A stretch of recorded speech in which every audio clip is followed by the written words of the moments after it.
আজি আপোনালোকে চাবলৈ আৰম্ভ কৰিছে ES আসাম পেপাৰ। আজি হৈছে 3 জুলাই 2025 দিন বৃহস্পতিবাৰ।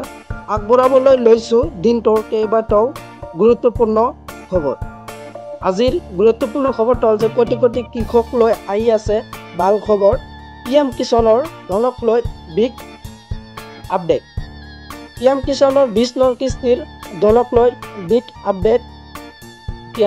10 জুলাইৰ পূৰ্বে কৃষকসকলে আহিব পাৰে ভাল খবৰ। কোটি কোটি কৃষকে লাভ কৰিব চৰকাৰী ধন। তালিকাত নাম থকা কৃষকসকলে লাভ কৰিব 2000 টকা। এটা ভুলৰ বাবে আপুনি নাপাব পাৰে 20 নং কিস্তিৰ ধন। বাধ্যতামূলক EKYC নকৰাসকল বঞ্চিত হ'ব পাৰে ধন লাভৰ পৰা। 20 নং কিস্তিৰ ধন পাবলৈ কৃষকে কৰিব লাগিব বাধ্যতামূলক EKYC সম্পূৰ্ণ নকৰিলে বঞ্চিত হ'ব 20 নং কিস্তিৰ লাভৰ পৰা। তালিকাত আপোনাৰ নাম আছে নে নাই কেনেকৈ চাব আপুনি? লগ ইন কৰক pmkisan.gov.in.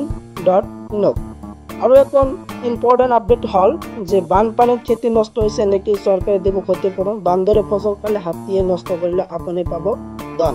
লাখ লাখ কৃষকৰ বাবে ভাল খবৰ। খেতি নষ্ট হ'লেও লাভ কৰিব ক্ষতিপূৰণ। বানপানী খৰাং বা অন্যান্য প্ৰাকৃতিক দুৰ্যোগ শস্য নষ্ট কৰিলেও চিন্তা নাই। ফচল বীমা কৰিলে এই ক্ষতিপূৰণ লাভ কৰিব কৃষকসকলে।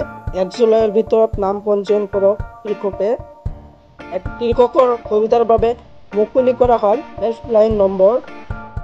এনেধৰণৰ গুৰুত্বপূৰ্ণ খবৰ পোৱাৰ কাৰণে মোৰ চেনেলক ছাবস্ক্ৰাইব কৰি থ'ব। আজিৰ ভিডিঅ' ইমানেই আছিল। ভিডিঅ' শেষলৈ চাই থকাৰ বাবে আপোনালোকক সকলোকে ধন্যবাদ জনাওঁ।